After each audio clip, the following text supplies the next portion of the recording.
Martha Crow. Feather's weathered hands froze mid-motion over the bloody stranger, her fingers trembling as she pressed against the bullet wound that should have killed him hours ago. The dying cowboy's lips moved, whispering a name that made her blood turn to ice. Sarah Blackwood. Her 12-year-old daughter Lucy stumbled backward, knocking over the water basin with a metallic crash that echoed across their drought-stricken homestead. 9-year-old Ben dropped his whittling knife, his mute mouth forming a silent scream as he pointed at the mysterious brand burned into the stranger's palm, a crude bee that seemed to pulse with menace in the fading Arizona sunset. Martha's mind raced back to the stories her Cherokee grandmother had whispered about the Blackwood curse, the schoolhouse fire, the children who never came home. This man bleeding out in her kitchen wasn't just any wounded cowboy. "Mama, the sheriff's coming," Lucy whispered, her voice breaking. 3 riders. They have guns. Who was this stranger? And why had fate delivered him to their door just 3 days before they'd lose everything? Leave a like and share your thoughts in the comments, along with the city you're watching. From now, let's continue with the story. 6 months before that blood-soaked evening, Martha Crow Feather had stood in the same kitchen, staring at a letter she couldn't read.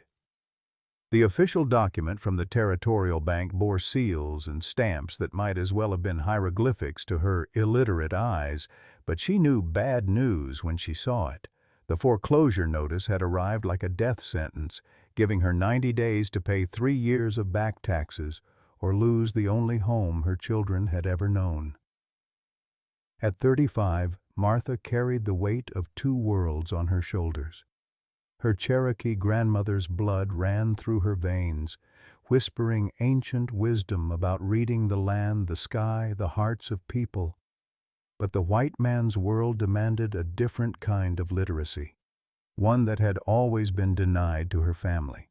Her late husband Thomas had promised to teach her letters someday, but the mine collapse that claimed his life had buried those dreams along with his broken body. The homestead reflected their desperate circumstances. What had once been a thriving 40-acre ranch now stretched barren under the relentless Arizona sun.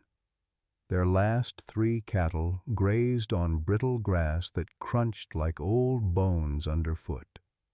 The barn roof sagged dangerously, patched with whatever scraps Martha could salvage. Inside their modest adobe house, furniture had been sold piece by piece. First Thomas's tools, then her mother's quilts. Finally her own wedding ring pawned for grocery money that lasted barely a week. 12-year-old Lucy possessed an intelligence that both amazed and terrified Martha. The girl had somehow taught herself to read by studying store signs and newspaper scraps, piecing together words like solving puzzles. She spent hours copying letters in the dirt, erasing them quickly whenever strangers approached, as if literacy were something shameful to hide. Lucy's dark eyes held the same determination that had once burned in Thomas's gaze, and Martha feared that same fire might lead her daughter away from their simple life. 9-year-old Ben hadn't spoken a word since watching his father's funeral. The boy communicated through intricate drawings scratched into the earth with sticks, creating maps and symbols that seemed to predict weather changes with uncanny accuracy. Martha recognized some of his marks from her grandmother's stories, Cherokee symbols that spoke of hidden knowledge, of ways to read the world that didn't require books or schools. The family survived on Martha's sewing and Lucy's occasional work at the general store, but their meager income couldn't match the mounting debts. $68.37. That's all that stood between them and losing everything Thomas had built. The land auction was scheduled for the first Tuesday in October, just 3 days away, and every family in the territory knew the Crow Feather homestead would go to whoever could pay cash. Martha had always possessed an unusual gift for reading people's hearts, sensing their intentions through subtle changes in voice and posture.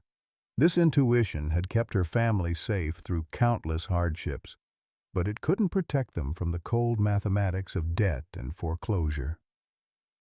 As she folded the incomprehensible legal document and tucked it away, Martha whispered a prayer to her grandmother's spirits, asking for a miracle she didn't believe would come.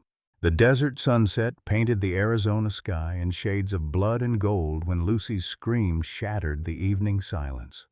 Martha dropped the mending she'd been working on by lamplight and rushed outside, her bare feet finding purchase on the sun-baked earth. Ben was already there, pointing frantically toward the arroyo where flash floods had carved deep channels through their eastern pasture. A magnificent black stallion lay motionless in the dry creek bed, its expensive silver-trimmed saddle glinting in the dying light. Beside the dead horse, a young man sprawled face down in the sand, his fine wool shirt dark with blood that had pooled beneath him like spilled wine. The stranger's breathing came in shallow, desperate gasps that barely disturbed the dust around his mouth. "Lord have mercy," Martha whispered, crossing herself as her grandmother had taught her. The man couldn't be much older than 28, with sun-weathered hands that spoke of hard work despite his costly clothes. A peculiar brand mark scarred his left palm, a crude letter B that looked fresh and painful, as if someone had burned it into his flesh with deliberate cruelty. Lucy knelt beside the wounded cowboy, her young face pale with shock. "Mama, he's been shot. Look." She pointed to the bullet hole in his shoulder, where dried blood had stiffened the fabric of his shirt. "And there's another one in his leg. Who would do this?" Martha's keen eyes swept the horizon, searching for signs of the men who had done this terrible thing. In the distance, dust clouds suggested riders moving fast toward the mountains, but they were too far away to identify. Her grandmother's voice echoed in her memory. "Sometimes the spirits send us tests, child. How we respond reveals who we truly are." The family had barely enough food for themselves, and taking in a wounded stranger could bring unknown dangers to their door. But as Martha knelt in the dirt beside the dying man, her fingers found his pulse, weak but steady, and she knew she couldn't abandon him to the desert scavengers. "Lucy, run to the house and fetch my medicine box. Ben, help me turn him over gently." Martha's voice carried the authority of a woman who had birthed children and buried a husband, who had learned that survival sometimes meant making impossible choices. As they carefully rolled the stranger onto his back, his eyes fluttered open, startling blue eyes that seemed to pierce straight through to her soul. His lips moved, forming words so faint she had to lean close to hear them. "Sarah," he whispered, his voice thick with pain and fever. "Tell Sarah Blackwood I'm sorry." The name hit Martha like a physical blow. Everyone in the territory knew about Cornelius Blackwood, the wealthy land speculator who had been buying up homesteads from struggling families. But Sarah Blackwood had been dead for 15 years, killed in the scarlet fever epidemic that had claimed so many children. Martha's own family had barely survived that terrible summer, when the disease swept through the Cherokee settlements like wildfire. "What's your name?" Martha asked, but the stranger's eyes had already closed again, his body going limp as unconsciousness claimed him. Ben tugged at Martha's sleeve, pointing to something that made her blood run cold. In the distance, 3 riders had appeared on the ridge overlooking their homestead. Even from half a mile away, she could see the glint of metal, rifles or pistols catching the last rays of sunlight. The horseman sat motionless, watching as if deciding whether to approach. "Mama, they're coming," Lucy whispered, clutching her mother's arm. What if they're the ones who shot him? Martha's mind raced through possibilities, each more frightening than the last. If these men were hunting the wounded stranger, helping him could make her family targets. But leaving him to die felt like a betrayal of everything her grandmother had taught her about Cherokee hospitality and the sacred duty to protect those who couldn't protect themselves. The riders began moving down the slope, their horses picking careful paths through the rocky terrain. Martha estimated they had perhaps 10 minutes before the men reached the house. The wounded cowboy was too heavy for her and the children to move quickly, and his injuries were too severe to survive a rough journey to town. "Lucy, go inside and hide the good dishes. Ben, bank the fire and close the shutters." Martha's voice remained steady despite the fear clawing at her chest. "If anyone asks, we haven't seen a soul all day. You understand me?" As her children ran toward the house, Martha looked down at the bleeding stranger who had brought such dangerous complications into their already desperate lives. His fine clothes suggested wealth, but the brand on his palm marked him as either a criminal or someone's property. Either way, helping him could destroy what little remained of their precarious existence. The hoofbeats grew louder as the mysterious riders approached, and Martha Crow Feather faced the moment that would define her family's fate. 2 days after dragging the wounded stranger into her home, Martha sat by his bedside watching fever dreams play across his face like shadows from a dying fire. The man she now knew as James Whitehorse had survived the worst of his injuries, but delirium had claimed his mind, leaving him to fight battles that existed only in his fevered imagination. "Tommy, no!" he cried out suddenly, his hand reaching toward something invisible. "The mine's collapsing! Get out! Get out now!" His body convulsed with such violence that Martha had to press her hands against his shoulders to keep him from tearing open his wounds. She had heard that name before, Tommy Whitehorse. The newspapers had written about the mining accident 3 years ago when a cave-in at the Silver Creek mine had claimed 17 lives.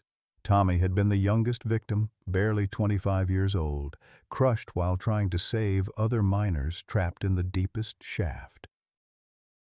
But the papers had never mentioned a surviving brother. As James's fever broke in the early morning hours, his eyes opened with startling clarity. For the first time since she'd found him bleeding in the arroyo, he seemed fully present, taking in the humble surroundings of her kitchen-turned sick room with quiet assessment. "You saved my life," he said simply, his voice hoarse but steady. "Why?" Martha set down her mending and studied his face, searching for the deception she'd learned to recognize in desperate men. Instead, she found something that surprised her. Genuine gratitude mixed with deep, abiding sadness. "Because it was the right thing to do," she replied. "My grandmother always said the spirits test us by putting broken things in our path. How we tend to them reveals our true nature." James struggled to sit up, wincing as the movement pulled at his healing wounds. His gaze fell on the crude letter B branded into his palm, and Martha watched his expression crumble like a cliff face giving way to the sea. "This isn't what you think," he said, flexing his scarred hand. "I'm not a criminal, though plenty of folks might disagree with that assessment." He looked directly into her eyes, and she felt that familiar stirring of intuition that told her when someone spoke truth. "The B stands for brother. I burned it into my own flesh the day they pulled Tommy's body from that mine." The confession hung in the air between them like smoke from a green fire. Martha had seen grief do terrible things to people, had watched her own neighbors destroy themselves with guilt and regret after losing loved ones. But she had never encountered someone who had literally branded himself with his pain. "Your brother," she said softly. "He was trying to save the others. Tommy was trying to save everyone. He always was." James's voice carried a weight that spoke of sleepless nights and unanswered prayers. The mine foreman had ignored the safety warnings for months, pushing the men to dig deeper, faster. Tommy kept complaining about the weak support beams, but nobody listened to a 25-year-old who'd only been mining for 2 years. Lucy appeared in the doorway, her arms full of fresh bandages. She had been hovering nearby since James regained consciousness, her natural curiosity warring with the careful politeness Martha had taught her children to show around strangers.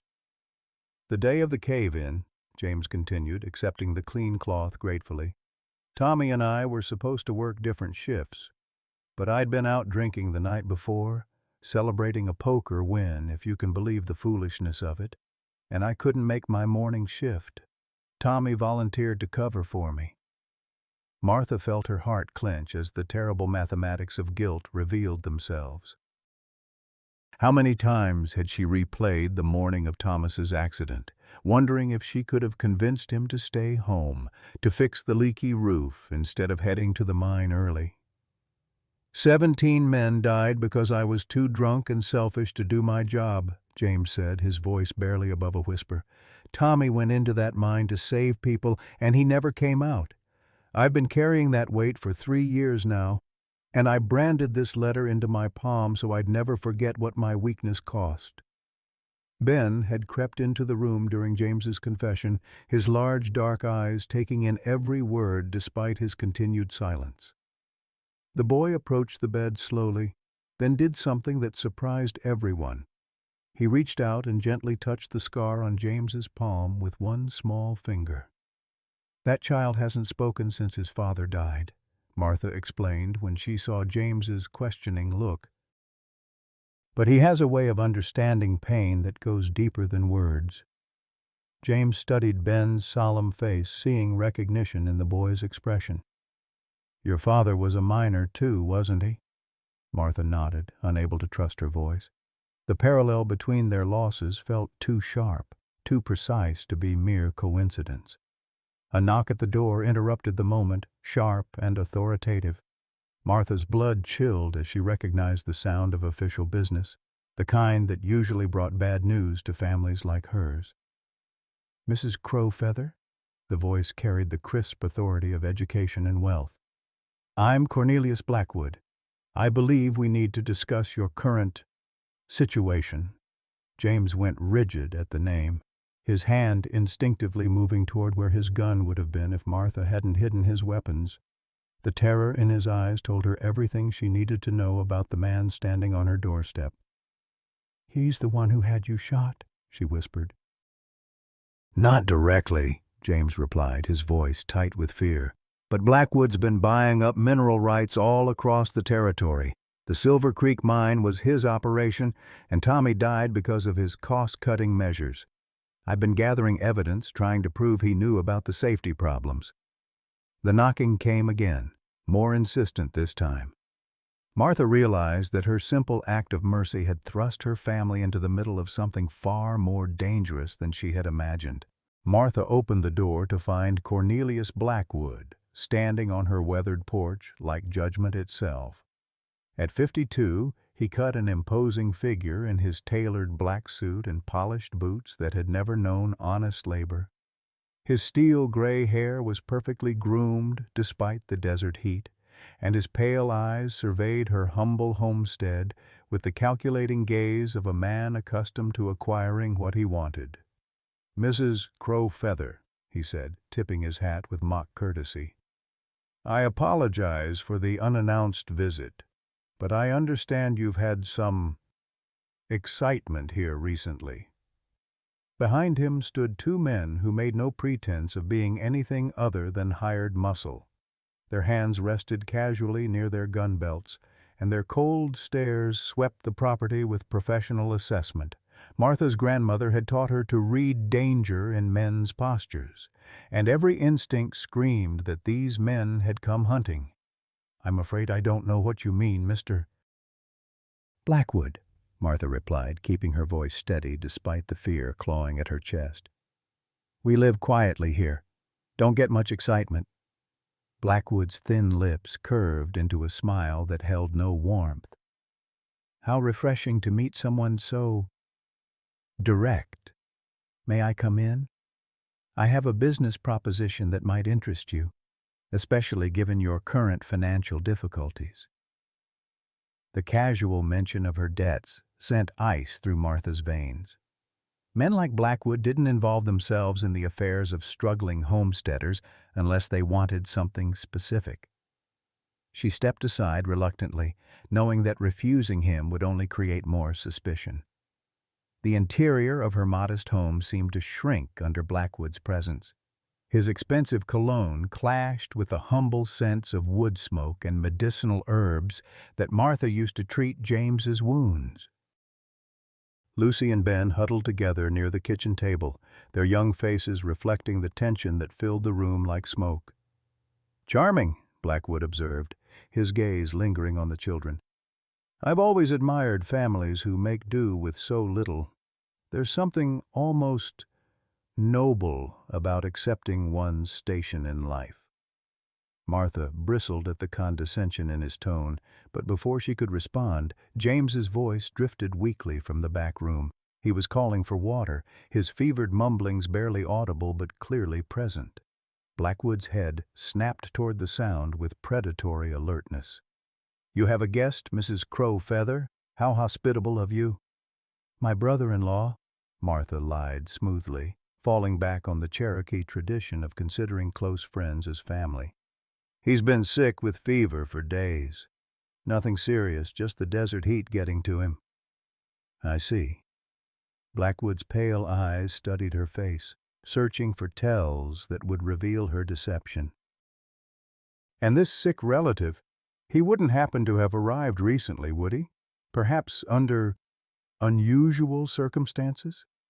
The question hung in the air like a noose waiting to tighten. Martha realized that Blackwood already knew about James, which meant his men had been watching her property. The thought that her family had been under surveillance made her skin crawl with violation. "Mr. Blackwood," she said carefully, "if you have business with me, I'd appreciate you stating it plainly. My children need their supper, and I have chores to finish before dark." Blackwood chuckled, a sound like ice cracking on a frozen pond.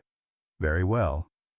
I'm prepared to offer you $500 for your land, cash money, more than enough to cover your debts and give you a fresh start somewhere else." The amount was generous by any measure, far more than the property would bring at auction.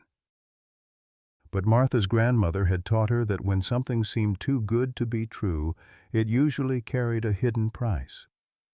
"That's very kind," she replied slowly, "but this land has been in my family for 2 generations. We're not looking to sell." "Mrs. Crow-Feather," Blackwood's voice hardened with impatience, "let me be frank. You owe $637 in back taxes. The Territorial Bank has already filed foreclosure papers. In 3 days, this property will be auctioned to the highest bidder." He leaned forward, his pale eyes boring into hers. "I'm offering you a way out with dignity intact and money in your pocket." Lucy looked up from her corner, her young face pale with understanding. Martha had tried to shield her children from the worst of their financial troubles. But clever girls like Lucy saw more than their mothers wished. "What if we found another way to pay the taxes?" Lucy asked, her voice barely above a whisper. Blackwood turned his cold attention to the girl, and Martha instinctively stepped between them. "Children shouldn't concern themselves with adult business," he said dismissively. "Though I admire her spirit, education is so important for the young, don't you think?" The comment struck Martha like a physical blow. Her inability to read had always been a source of shame, but hearing it weaponized by this predatory man made her feel exposed and vulnerable. "My children are getting a fine education," she said defensively. "I'm sure they are." Blackwood's smile suggested he knew exactly how much formal schooling her family could afford. "It's just that the world is changing, Mrs. Crow-Feather. People who can't adapt, who can't read the signs of progress, well, they often find themselves left behind." From the back room, James called out again, this time more clearly. "Martha, is everything all right?" Blackwood's entire demeanor shifted at the sound of that voice. The pretense of casual business fell away, replaced by something hungry and dangerous. "Your brother-in-law has a very distinctive voice," he observed. "Reminds me of someone I've been looking for." Martha felt the walls closing in around her family. Whatever game Blackwood was playing, the stakes were clearly higher than a simple land acquisition. The man she'd saved was more than just a wounded cowboy. He was connected to something that made powerful men willing to commit violence. "I think you should leave now," she said firmly. "If you want to make an offer on the land, you can do it through proper channels at the auction." Blackwood stood slowly, his movements deliberate and threatening. "Mrs. Crowfeather, I hope you understand that my offer comes from a place of genuine concern for your family's welfare. This territory can be dangerous for people who find themselves on the wrong side of business disagreements." The threat was barely veiled, delivered with the kind of casual menace that came from a man accustomed to getting his way through intimidation. Martha's Cherokee blood stirred with inherited defiance, the same stubborn courage that had helped her ancestors survive centuries of broken treaties and forced relocations. "My family has survived worse things than business disagreements," she replied quietly. After Blackwood and his men departed, Martha barred the door and drew the curtains, her hands shaking with delayed reaction. Lucy immediately went to check on James while Ben stationed himself at the window, watching the horizon for signs of the men's return. "He knows," James said when Martha entered his room. His face was pale with fever and fear. "Blackwood knows I'm here, which means he knows about the evidence I've been gathering." "What evidence?" Martha asked, settling into the chair beside his bed. James reached beneath his pillow and withdrew a leather portfolio, its edges worn from handling. Mining reports, safety inspections, correspondence between Blackwood and his foreman. Everything that proves he knew the Silver Creek mine was dangerous months before the cave-in. Martha stared at the documents, their neat rows of text as incomprehensible to her as ancient hieroglyphics. "Why haven't you taken this to the territorial authorities?" "Because half of them are in Blackwood's pocket," James replied bitterly. "He's been buying up mineral rights and political influence for years. The only way to stop him is to get this information to someone with the power and integrity to act on it." Lucy appeared in the doorway, her dark eyes bright with intelligence. "Mr. James, those papers, they're evidence of crimes, aren't they?" "They are, little one, but evidence only matters if the right people see it." "What if," Lucy said slowly, her young mind working through possibilities, "what if we made copies? My mama always says it's dangerous to put all your eggs in one basket." Martha felt a surge of pride mixed with terror at her daughter's quick thinking. Lucy was suggesting they involve themselves even deeper in Blackwood's dangerous web, but she was also showing the kind of strategic thinking that might save them all. "Copying these documents would take weeks," James said gently. "And frankly, I don't think we have that kind of time." As if to underscore his point, Ben suddenly gestured frantically from his post at the window. In the distance, a dust cloud marked the approach of multiple riders moving fast across the desert floor. "They're coming back," Martha whispered, watching the approaching threat. "And this time they're bringing more men." The dust cloud on the horizon resolved into 6 riders moving with deadly purpose across the desert floor. Martha pressed her face against the window, counting weapons and assessing threats with the calculating mind of a woman who had learned that survival often depended on reading danger before it arrived at your door. "James, can you move?" she called, already knowing the answer from his labored breathing in the next room. "Not well enough to run," came his honest reply. "Martha, you need to take the children and get out of here. Head for the old Spanish mission ruins about 5 miles south. Father Miguel will hide you until this passes." Martha's Cherokee blood bristled at the suggestion of abandoning her home. "This is our land," she said firmly. "My husband built this house with his own hands, and I'll be damned if I let Blackwood's thugs drive us from it." Lucy rushed to her mother's side, clutching the worn family Bible that contained their most precious memories.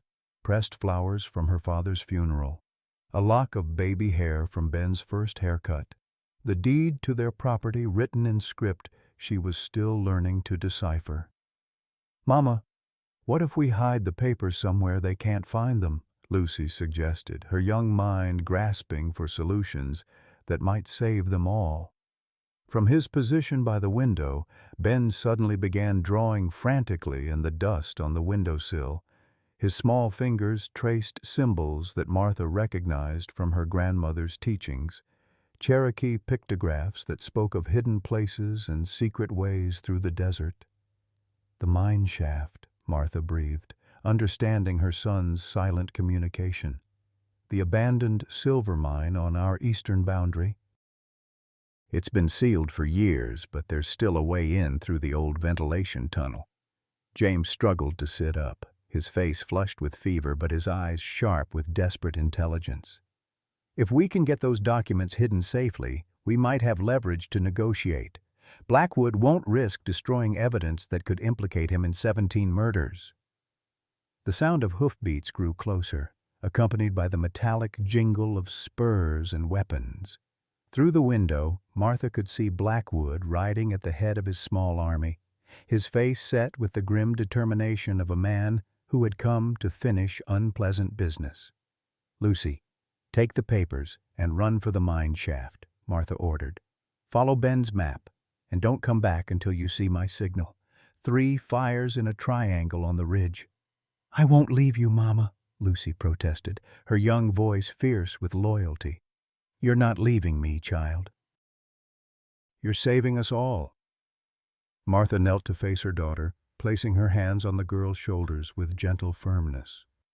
"Your daddy used to say that sometimes the bravest thing you can do is run toward something instead of away from it. Right now, we need you to run toward hope."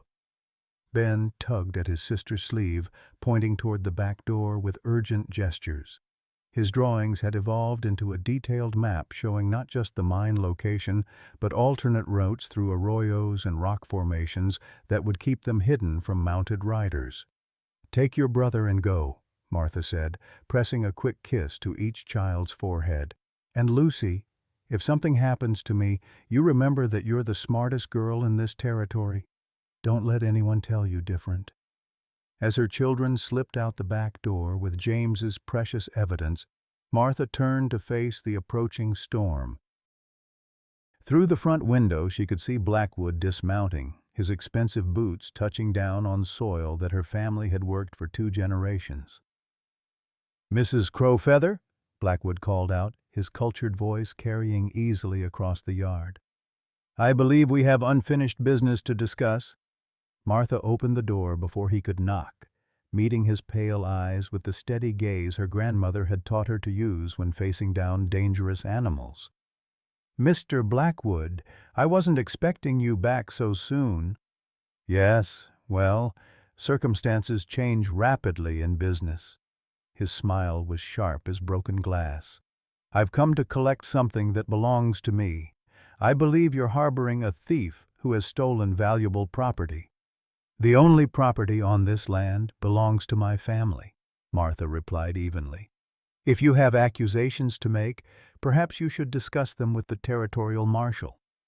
Blackwood's laugh held no humor. "The marshal is a reasonable man who understands the importance of maintaining order in developing territories. He's particularly concerned about vagrants and criminals who prey on honest, hard-working families." Behind him, his hired men spread out in a loose semicircle, their hands resting casually near their weapons. Martha recognized the formation from stories her Cherokee grandfather had told about cavalry tactics. They were preparing to surround the house and cut off escape routes. "I'm going to ask you one more time, Mrs. Crowfeather," Blackwood continued, his voice dropping to a dangerous whisper. "Where is James Whitehorse?" The use of James's full name confirmed Martha's worst fears. This wasn't a random search. Blackwood knew exactly who he was hunting and why. The wounded man she'd saved wasn't just carrying evidence of mining safety violations. He was carrying proof of deliberate negligence that had killed 17 men. "I told you before," Martha said steadily. "My brother-in-law has been sick with fever. He's hardly in any condition to steal anything."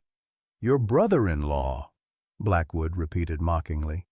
"How convenient that family relationships can be so flexible when the need arises." He stepped closer, close enough that Martha could smell the pomade in his hair and see the cold calculation in his pale eyes. "Perhaps we should check on this invalid's condition ourselves."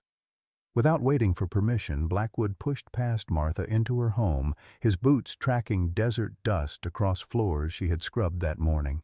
His men followed, their presence filling the small house with menace and the acrid smell of gun oil.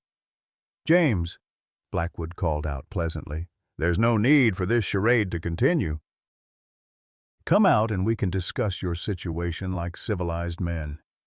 When no answer came from the back room, Blackwood nodded to one of his men, who kicked open the bedroom door with unnecessary violence. Martha's heart hammered as she waited for shouts of discovery, but instead came only silence. "Well," Blackwood said, after his man emerged shaking his head, "it appears your patient has made a remarkable recovery." His pale eyes fixed on Martha with renewed intensity. "Where is he?" "I told you he's been sick. Maybe he's out back getting some air." Martha kept her voice level despite the fear clawing at her chest. Every second she could delay them was more time for Lucy and Ben to reach safety with the evidence. Blackwood's facade of politeness finally cracked. "Mrs. Crowfeather, I'm growing tired of your games. James Whitehorse has stolen documents that belong to me, and I intend to retrieve them. If you continue to obstruct my efforts, I'll be forced to consider you an accomplice to theft." "What documents?" Martha asked, letting confusion color her voice. "I don't know anything about documents. Mining reports, safety inspections, correspondence relating to the Silver Creek mine." Blackwood's voice grew harder with each word. "Information that in the wrong hands could cause considerable damage to legitimate business interests." Martha's grandmother had always said that the most dangerous enemies were those who could convince themselves that their cruelty served a greater good. Looking into Blackwood's eyes, she saw a man who had thoroughly justified every terrible thing he'd ever done. "I don't know anything about mines or reports," she said truthfully. "I can't even read regular writing, much less business documents." Something flickered across Blackwood's face, a moment of genuine surprise that suggested he hadn't considered her illiteracy as more than a convenient weakness to exploit. For just an instant, Martha saw him reassessing his assumptions about what she might know or understand. "Perhaps," he said slowly, "your ignorance is genuine. But James Whitehorse is an educated man who would certainly understand the value of such documents, and educated men often seek help from sympathetic parties when they find themselves in difficult circumstances." Through the window, Martha caught a glimpse of movement on the distant ridge, two small figures disappearing into the rocky terrain that led toward the abandoned mine. Lucy and Ben had reached the first waypoint on their dangerous journey. "Mr. Blackwood," she said, drawing his attention back to herself, "I think there's been a misunderstanding." "If someone was here and left without my knowledge, then perhaps you should be searching the desert instead of threatening a woman and her children." Blackwood studied her face for a long moment, his pale eyes probing for deception. Finally, he turned to his men with sharp authority. "Search every building, every hiding place. Check the well, the root cellar, anywhere a wounded man might take shelter." His gaze returned to Martha with cold promise. "And if we don't find what we're looking for here, we'll expand our search to include the surrounding area, including any caves, mine shafts, or other hiding places where a desperate man might seek refuge." The search of Martha's homestead revealed nothing, but Blackwood's frustration only seemed to sharpen his determination. As his men ransacked her modest possessions with calculated brutality, Martha watched years of careful accumulation destroyed in minutes. Her grandmother's pottery lay shattered on the kitchen floor, and Thomas's handmade furniture bore fresh scars from rifle butts and boot heels. "Nothing here, boss," reported the largest of Blackwood's hired guns, a scarred man whose casual violence suggested he'd done this kind of work many times before. "But there's fresh horse tracks leading toward the eastern ridge." Blackwood's pale eyes glinted with predatory satisfaction. "Interesting. And what lies in that direction, Mrs. Crowfeather?" Martha's throat tightened as she realized her worst fears were materializing. "Nothing but rocks and desert scrub." "Nobody goes that way. It's too dangerous with all the old mine shafts and unstable ground." "Old mine shafts," Blackwood repeated thoughtfully. "How convenient for someone seeking to hide evidence of mining crimes." He turned to his men with sharp authority. "Mount up. We're going hunting." As the armed riders thundered away toward the eastern ridge, Martha's legs finally gave out beneath her. She sank to her knees among the wreckage of her home, tears streaming down her face as the magnitude of her situation crashed over her like a flash flood. Her children were somewhere in that rocky wilderness, carrying documents that could get them killed, while she remained helpless and trapped by her own illiteracy. For the first time since Thomas's death, Martha felt truly defeated. She had always found ways to survive, to protect her family through determination and Cherokee wisdom passed down through generations. But this enemy was different, educated, wealthy, and ruthless in ways that her grandmother's teachings had never prepared her to face. The sound of approaching hoofbeats made her look up in terror, expecting Blackwood's return. Instead, she saw a single rider approaching slowly, his hands raised in a gesture of peace. As he drew closer, Martha recognized Father Miguel from the Spanish mission, his weathered face creased with concern. "Martha, child," the elderly priest called out, dismounting with the careful movements of a man whose joints had been worn smooth by decades of desert life. "I saw the riders heading toward the eastern hills. Are Lucy and Ben safe?" "I don't know," Martha whispered, her voice breaking on the words. "I sent them to hide in the old mine with some important papers, but Blackwood's men are hunting them. Father, I don't know what to do."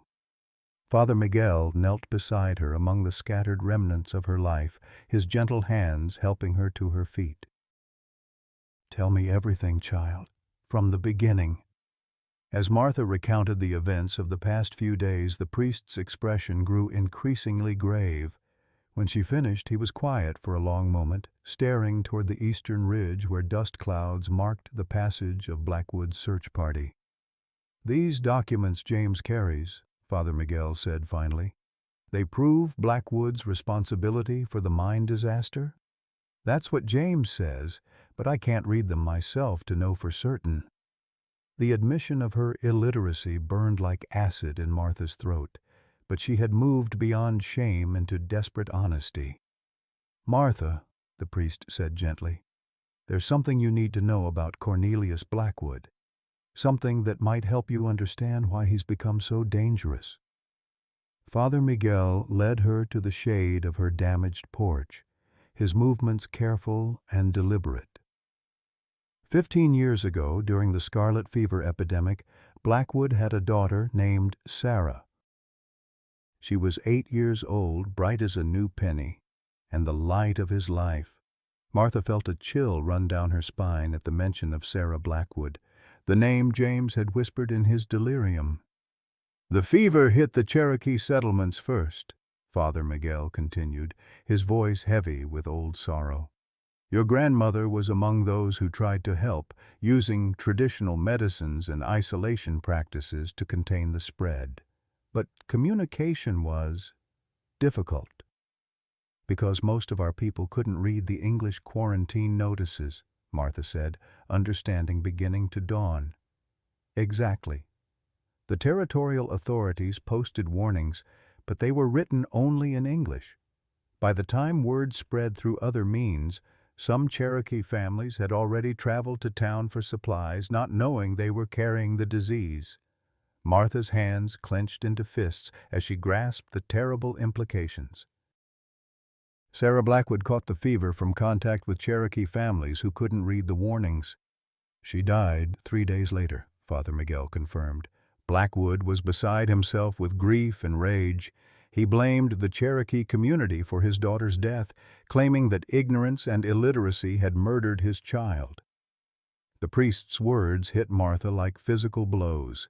She thought of her own children, somewhere in the desert carrying evidence that might expose Blackwood's crimes, while the man himself hunted them with the fury of someone seeking revenge for his daughter's death. "Father, my children don't know any of this history. If Blackwood finds them—" Martha couldn't finish the sentence, the possibilities too terrible to voice. "We must have faith, child, and we must act." Father Miguel stood with renewed purpose. "I'm going to ride to the territorial capital immediately. There are federal marshals there who aren't beholden to local political influence. If James's evidence is as damning as you say, we need to get it into the right hands." "But Lucy and Ben are still out there," Martha protested. "Which is why you're going after them," the priest replied firmly. "You know that terrain better than Blackwood's hired guns. Your Cherokee heritage gives you advantages they lack. The ability to read sign, to move quietly through difficult country, to find water and shelter where others see only barren rock."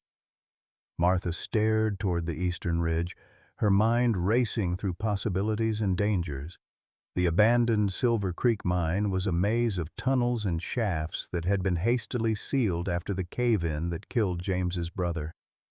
Most of the entrances were blocked or too dangerous to enter, but Ben's drawings had shown knowledge of hidden passages that suggested Cherokee families had used the area for shelter long before white miners arrived. "I can't read documents or legal papers," Martha said slowly, "but I can read the land. I can track my children and bring them home safely." Father Miguel pressed a small leather pouch into her hands. "Emergency supplies, jerky, hardtack, and medical herbs. There's also this." He withdrew a folded paper from his robes, a letter of introduction to Marshal Harrison in the territorial capital. "If something happens to me on the road, you'll need someone in authority who might listen to your story." Martha stared at the letter, its neat script as mysterious as ancient hieroglyphics. "Father, I can't read this." "But your daughter can," he reminded her gently. "Lucy has been teaching herself to read for months. When you find your children, she can help you understand what needs to be done." As Father Miguel prepared to depart for the territorial capital, Martha gathered what supplies she could from her ransacked home. Her Cherokee grandmother's voice seemed to whisper guidance as she selected items for desert travel: a water gourd, strips of dried meat, a sharp knife, and the small pouch of medicinal herbs that had helped heal James's wounds. The sun was beginning its descent toward the western horizon when Martha set out on foot toward the eastern ridge. She moved with the careful efficiency her grandfather had taught her, reading the land for signs of passage and water, avoiding exposed areas where Blackwood's men might spot her from a distance. As she climbed toward the rocky terrain where the abandoned mine lay hidden, Martha allowed herself to imagine the worst possibilities. Her children might already be captured, the evidence destroyed, their family's resistance crushed beneath Blackwood's wealth and influence. But alongside the fear came something else, a fierce determination inherited from ancestors who had survived forced marches and broken treaties, who had learned to endure by adapting and hiding and emerging stronger from each trial. The Cherokee blood in her veins carried memories of other times when everything seemed lost, when survival depended on courage rather than comfort, on wisdom rather than wealth. As Martha Crow Feather climbed toward an uncertain confrontation with her family's greatest enemy, she felt those ancestral spirits gathering around her like protective shadows. Her children needed her, and she would not fail them.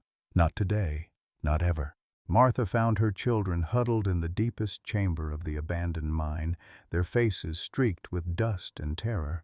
Lucy clutched James's leather portfolio against her chest like a shield, while Ben had drawn protective symbols in the dirt around their hiding place. Cherokee wards their great-grandmother had taught him through stories and dreams. "Mama," Lucy whispered, throwing herself into Martha's arms. "They found the main entrance. We heard them talking about sealing us in." Through the narrow ventilation shaft that served as their escape route, Martha could hear Blackwood's voice echoing from the mine's upper levels. His cultured tones carried easily through the stone passages, and his words made her blood run cold. "Block every exit," he commanded his men. "If they want to hide in this tomb, they can stay here permanently. The desert will finish what the Cherokee fever started 15 years ago." The reference to the scarlet fever epidemic struck Martha like a physical blow. She understood now why Blackwood's hatred ran so deep, why he viewed her family not just as obstacles, but as symbols of everything that had cost him his daughter. Lucy noticed her mother's reaction and pressed closer. "Mama, what did he mean about Cherokee fever?" Martha gathered her children against her, feeling the weight of generational tragedy pressing down like the tons of rock above their heads. "Baby girl, there's something about our family's history that you need to understand. Something that explains why Mr. Blackwood wants to hurt us." In whispered tones, Martha told them about Sarah Blackwood, the 8-year-old girl who had died because quarantine warnings were written only in English. She explained how their great-grandmother had tried to help during the epidemic using traditional medicines and isolation practices, but how communication barriers had led to tragedy. "So he blames us for his daughter's death," Lucy said, with the terrible clarity that came to children who had learned early that the world could be unfair, even though it wasn't really our fault. "Sometimes," Martha replied softly. "People need someone to blame when grief becomes too heavy to carry alone. Mr. Blackwood has been carrying that grief for 15 years, and it's twisted him into something dangerous." Ben tugged at his mother's sleeve, pointing toward deeper passages in the mine. His drawings had evolved into a detailed map showing secondary tunnels that connected to the surface through hidden openings his Cherokee ancestors had used long before white miners arrived. "Can we get out that way?" Martha asked, studying Ben's pictographs. Her son nodded vigorously, then added new symbols that showed water sources and safe resting places. The boy's knowledge of the terrain came from more than just exploration. It carried the inherited wisdom of people who had survived by knowing every secret the land held. As they prepared to attempt their escape, Lucy suddenly clutched Martha's arm. "Mama, wait. Before we run, I need to tell you something about these papers." Lucy opened James's portfolio with careful hands, revealing documents covered in official seals and dense text. But instead of the confusion Martha expected to feel when confronted with written words, she found herself drawn to something familiar. "Look at this," Lucy whispered, pointing to a small symbol stamped in one corner of the mining reports. "It's the same mark that's on those old papers great-grandmother hid in the wall." Martha leaned closer, her heart beginning to race. The symbol was indeed familiar, a stylized representation of a bird in flight that her grandmother had always called the Truth Keeper. According to family stories, Cherokee record keepers had used such marks to identify documents that carried important tribal knowledge. "Lucy, what do these papers actually say?" Martha asked. Her daughter's reading skills, learned through careful observation and natural intelligence, proved more valuable than any formal education could have been. As Lucy translated the technical language of the mining reports, a shocking picture emerged. "Mama, these aren't just safety violations," Lucy said, her young voice trembling with understanding. "Mr. Blackwood knew the mine was dangerous 6 months before it collapsed. He knew, and he ordered the miners to keep working anyway." The documents revealed a pattern of deliberate negligence that went far beyond cost-cutting measures. Blackwood had received detailed reports about structural weaknesses, underground water seepage, and unstable support beams. But instead of addressing the safety concerns, he had pressured his foreman to increase production quotas. "There's more," Lucy continued, her finger tracing lines of text that condemned Blackwood more thoroughly than any courtroom testimony. He took out life insurance policies on the miners just weeks before the collapse. The insurance money paid for all those land purchases he's been making. Martha felt sick as the full scope of Blackwood's crimes became clear.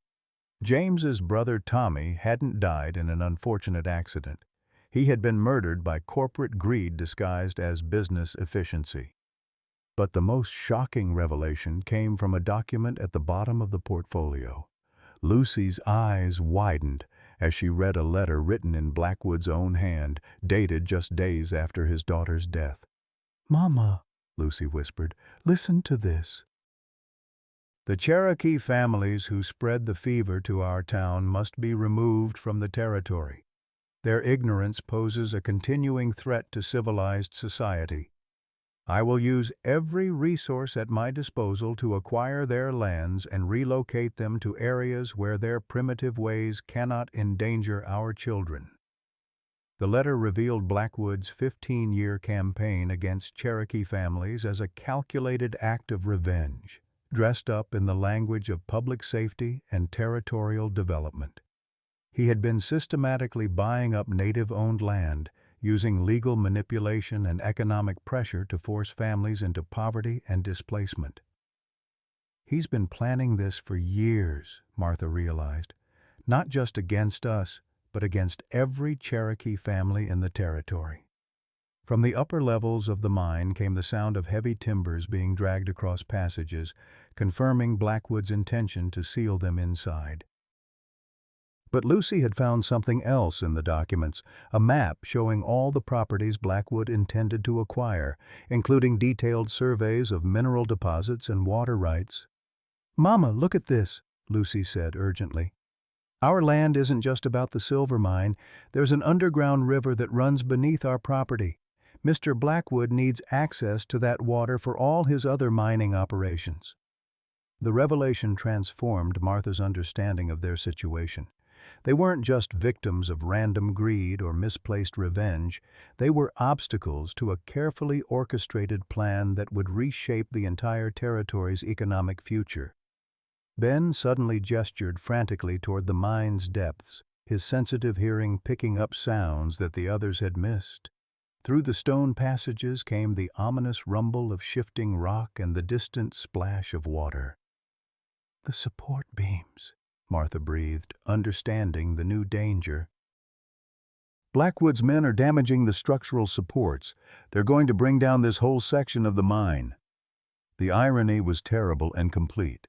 Blackwood was recreating the same disaster that had killed 17 miners, including James's brother. But this time, the victims would be a Cherokee mother and her children, carrying evidence that could expose his crimes. As ceiling dust began to drift down around them, Martha made a decision that connected her to every Cherokee ancestor who had faced impossible choices. "Lucy, give me those papers." "But Mama, you can't read them." "I don't need to read them, baby girl. I need to preserve them." Martha took the documents and carefully wrapped them in her shawl, creating a waterproof bundle using techniques her grandmother had taught her for protecting precious items during river crossings. "Ben's tunnel leads to the underground river," she explained. "If we can get these papers to the water, we can float them downstream to safety. Even if we don't make it out, someone will find the evidence." Lucy's eyes filled with tears as she understood her mother's sacrifice. "You're planning to stay behind, aren't you?" "I'm planning to make sure you and Ben get out alive," Martha replied firmly. "And I'm planning to make sure Cornelius Blackwood pays for what he's done to our family and every other family he's destroyed." The rumbling from above grew louder, accompanied by the crack of splintering timber and the groan of stone under unbearable pressure. Martha could feel the mine's structure failing around them, just as it had failed 17 years ago when Tommy Whitehorse died trying to save his fellow miners. But this time the collapse would serve justice rather than greed. The evidence that would convict Blackwood was already floating downstream toward people who could read its terrible truths and act upon them.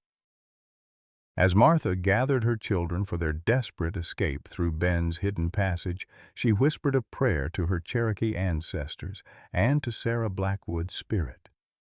Perhaps, in some way she couldn't fully understand, this moment would finally bring peace to a grief-mad father and justice to the families he had destroyed in his daughter's name. The mountain shuddered around them, and Martha Crow Feather led her children toward an uncertain future, carrying hope instead of fear. The underground river carried them through darkness toward an uncertain dawn, but it was Ben's mute wisdom that saved them all. His small hands guided the makeshift raft he had constructed from mined timbers, navigating currents that would have drowned less experienced travelers. Lucy clutched the waterproof documents against her chest, while Martha paddled desperately toward the growing circle of light that marked their escape from Blackwood's trap. They emerged from the underground passage 3 miles downstream, gasping and shivering in the pre-dawn cold.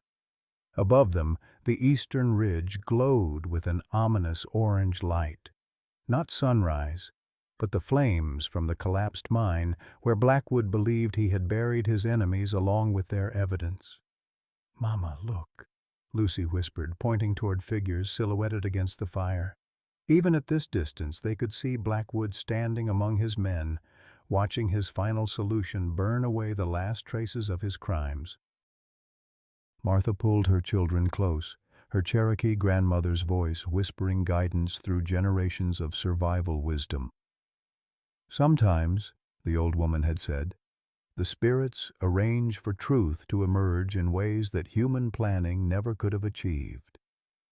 The documents in Lucy's arms were intact, but their salvation came from an unexpected source. James Whitehorse emerged from the scrub brush along the riverbank, his face pale with pain and exhaustion, but his eyes bright with fierce determination. "I saw the collapse from the ridge," he said, helping Martha and the children onto dry ground. I feared I'd lost you all."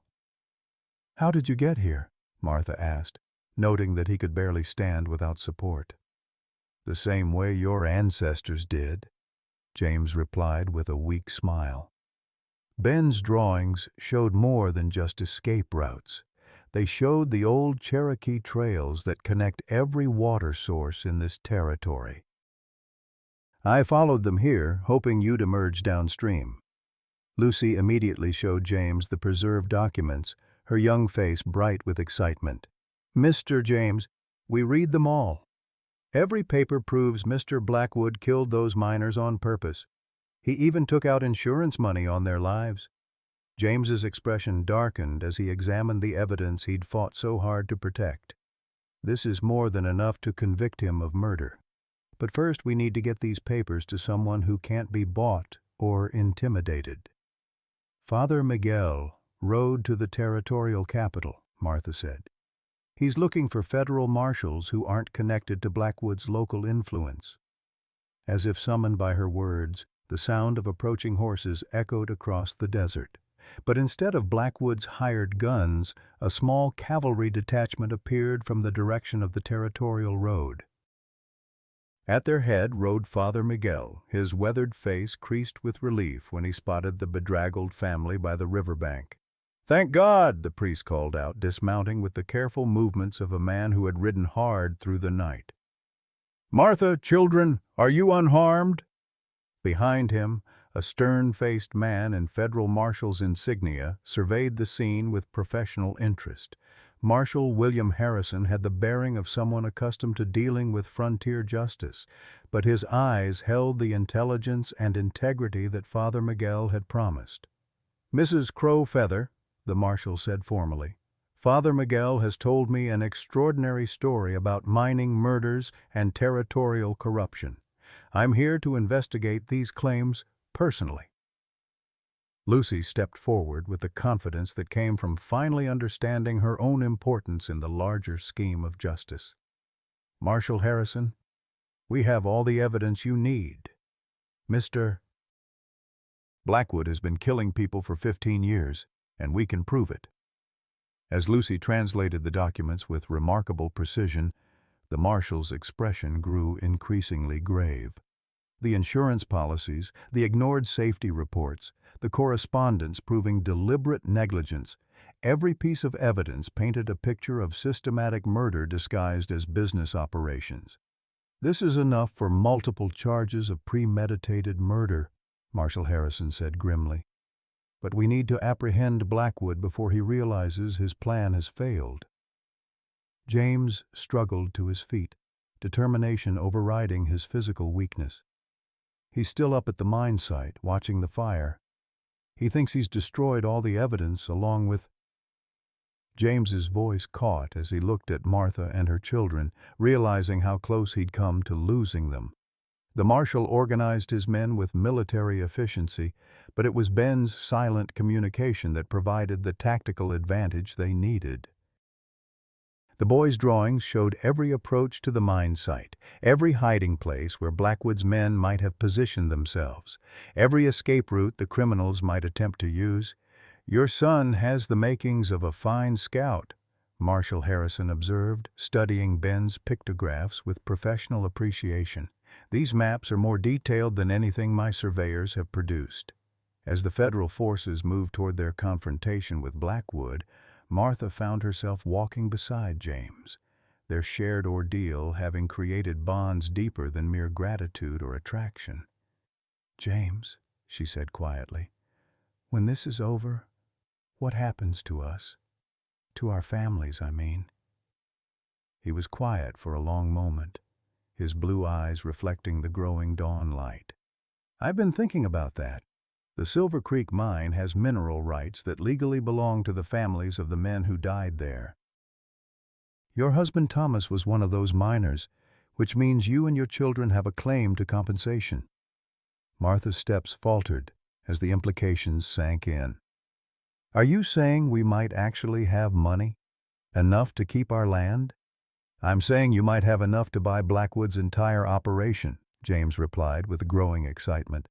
"The federal government seizes assets in cases of proven criminal conspiracy. Everything he's acquired through murder and fraud will be redistributed to his victims' families." The confrontation at the mine site proved anticlimactic. Blackwood and his remaining men surrendered without violence when faced with federal marshals and irrefutable evidence of their crimes. But it was the moment when Blackwood's pale eyes met Martha's that carried the weight of 15 years of misdirected grief. "You," he said simply, recognition dawning in his voice. "Your family. You were at the quarantine station during the fever epidemic." Martha stepped forward, her Cherokee courage steady in the face of the man who had tried to destroy her family. "Mr. Blackwood, I'm sorry for your daughter's death, sorrier than you'll ever know. But destroying other families won't bring Sarah back." For the first time since his daughter's death, Cornelius Blackwood's composure cracked completely. Tears streamed down his face as he confronted the futility of his 15-year quest for revenge. I thought if I could remove all the ignorance, all the illiteracy that killed her—" His voice broke on words that had sustained his hatred for so long. Lucy, wise beyond her 12 years, approached the broken man with something that amazed everyone present: compassion rather than condemnation. "Mr. Blackwood," she said gently, "my mama can't read books, but she can read hearts. She read yours, and she knows you loved your daughter. Sarah wouldn't want her papa to hurt other children because of what happened to her." The girl's words accomplished what legal proceedings and marshal's badges could not. Blackwood's confession poured out like water from a broken dam, 15 years of grief, guilt, and misdirected rage that had poisoned everything he touched. As the federal marshals led Blackwood away in chains, Martha felt something she hadn't expected: pity for the man who had nearly destroyed her family. Grief had twisted him into a monster, but beneath the crimes and cruelty, she recognized a father's love corrupted by loss. The sun rose fully over the desert, as the legal proceedings concluded, painting the landscape in shades of gold and promise. Martha stood with her children and James, watching the morning light transform the harsh terrain into something beautiful and full of possibility. "Mama," Lucy said, slipping her hand into Martha's, "are we going to be rich now?" Martha looked at her daughter, at Ben drawing happy symbols in the sand, at James, whose presence had brought both danger and salvation into their lives. "Baby girl," she said softly, "we've always been rich. We just didn't know it in ways that money can measure." The future stretched before them, bright with possibilities that literacy alone could never have provided. Love, justice, and the unshakable bonds of a family that had survived everything the world could throw at them.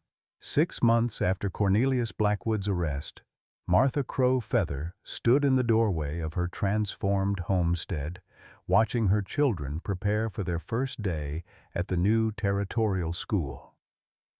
The federal compensation from Blackwood's seized assets had not only saved their land, but had funded the construction of a bilingual education center that served both Cherokee and white families throughout the region. Lucy emerged from the house carrying a leather satchel filled with books, real books that she could now afford to own rather than merely glimpse through store windows. At 13, she had become something of a local celebrity, the Cherokee girl whose reading skills had helped bring down one of the territory's most powerful criminals. But success hadn't changed her fundamental nature. She still moved with the quiet confidence that came from knowing her worth wasn't measured by others' opinions. "Mama, are you sure you want to do this?" Lucy asked, adjusting the strap of her school bag. "You could wait another month, maybe practice more with the primer books." Martha smoothed her hands over the simple dress she'd chosen for her own first day of school. A woman of 36 learning to read alongside children young enough to be her grandchildren. The prospect terrified and thrilled her in equal measure. "Your daddy always said the best time to plant a tree was 20 years ago," Martha replied, echoing one of Thomas's favorite sayings. "The second best time is today. I figure the same applies to learning your letters." Ben appeared at her elbow, no longer the mute child who had communicated only through drawings. His voice had returned gradually over the past months, emerging first in whispers and growing stronger with each passing day. Now he spoke in full sentences, though he still preferred his artistic symbols when expressing complex emotions. "Teacher Morrison says you're going to be her star pupil," Ben announced proudly. "She says learning is like building a house. You start with a good foundation and add one room at a time." The new school teacher, Rebecca Morrison, had arrived from Boston specifically to implement the bilingual education program that Lucy's story had inspired. A graduate of the progressive Radcliffe College, she brought innovative teaching methods that honored Cherokee knowledge while providing access to English literacy. James appeared from around the corner of the house, leading 2 saddled horses. His recovery from the mine ordeal had been complete, but more importantly, his emotional healing had progressed alongside Martha's own journey toward self-acceptance. They had married in a simple ceremony 2 months earlier, combining Cherokee traditions with territorial legal requirements in a celebration that symbolized the blending of 2 cultures. "Ready for the big day, Mrs. Whitehorse?" he asked, using Martha's new married name with the gentle teasing that had become their private language. The sound of her new name still sent warmth through Martha's chest. She had chosen to take James's surname while keeping Crow Feather as her middle name, honoring both her heritage and her future. Lucy and Ben had made the same choice, becoming Lucy Crow Feather Whitehorse and Ben Crow Feather Whitehorse, names that told the story of their blended family. As ready as a woman can be to admit she doesn't know something she should have learned 40 years ago, Martha replied, but her voice carried excitement rather than shame. The transformation in her attitude toward literacy had been gradual but profound. Where once she had viewed her inability to read as a source of shame, she now understood it as a challenge to overcome rather than a limitation to accept. The documents that had convicted Blackwood had been written in English, but their true power had come from Lucy's ability to translate them into understanding, proving that literacy was about comprehension, not just recognition of symbols. As the family prepared to leave for school, Martha caught sight of something that made her heart swell with pride and amusement. Ben had carved a wooden sign for their property gate, using both English letters and Cherokee symbols to spell out White Horse Crow Feather Ranch. The bilingual marker perfectly captured their family's commitment to honoring both cultures while building something entirely new. The ride to the schoolhouse took them past the site of the former Silver Creek mine, now permanently sealed and marked with a memorial stone listing the names of the 17 men who had died there. James had personally funded the monument, but it was Ben who had suggested the inscription, "Their lives were not lost in vain if we learn from their sacrifice." Martha paused at the memorial, as she did every time they passed this way. Among the carved names was Thomas Crow Feather, her first husband and the father of her children.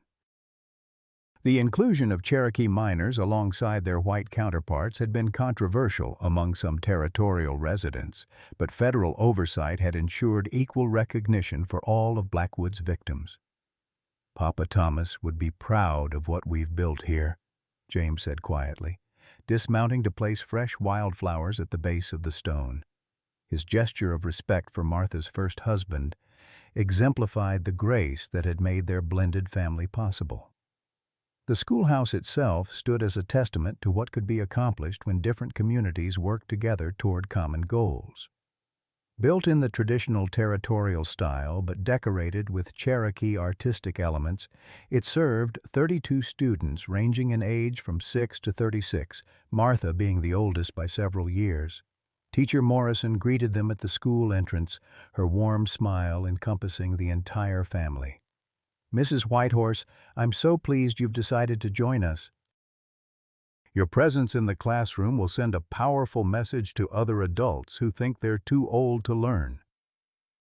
Inside the schoolhouse, Martha found herself seated beside 8-year-old Emily Patterson, whose mother had also decided to pursue literacy after hearing Martha's story. The sight of multiple generations learning together felt revolutionary and completely natural at the same time. "Today, we begin with the Cherokee syllabary," Teacher Morrison announced, displaying a chart that showed both English letters and Cherokee symbols. "Every student will learn both writing systems, honoring the wisdom of all our community's cultures." Martha's first lesson proved both humbling and exhilarating. Her hands, weathered by years of physical labor, struggled to form the precise curves and lines that literacy demanded. But when she successfully wrote her own name for the first time, Martha Crow Feather Whitehorse, in both English and Cherokee, the accomplishment felt as significant as any victory she had ever achieved. Lucy, serving as a student teacher for the younger children, beamed with pride as she watched her mother trace letters with painstaking care. The role reversal felt natural rather than awkward. Wisdom flowed in multiple directions within their family, each member contributing unique strengths to their collective growth. During the lunch break, Martha found herself in conversation with other adult students, comparing their reasons for pursuing literacy. Some, like herself, had been prevented from learning by poverty or cultural barriers. Others had simply never seen the need until recent events demonstrated how illiteracy could be weaponized against vulnerable communities. "My grandmother used to say that learning was like tending a garden," shared Maria Santos, a 42-year-old mother of 5.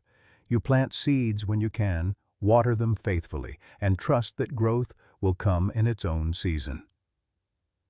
The afternoon brought Martha's first real test, reading aloud from a simple primer that contained both English text and Cherokee translations. As she stumbled through a story about a family working together to build a home, she realized that the narrative perfectly mirrored her own journey. Each member of the family contributed their special skills, Martha read slowly, and together they created something stronger than any of them could have built alone. The words resonated beyond their simple meaning, capturing the essence of what her family had accomplished.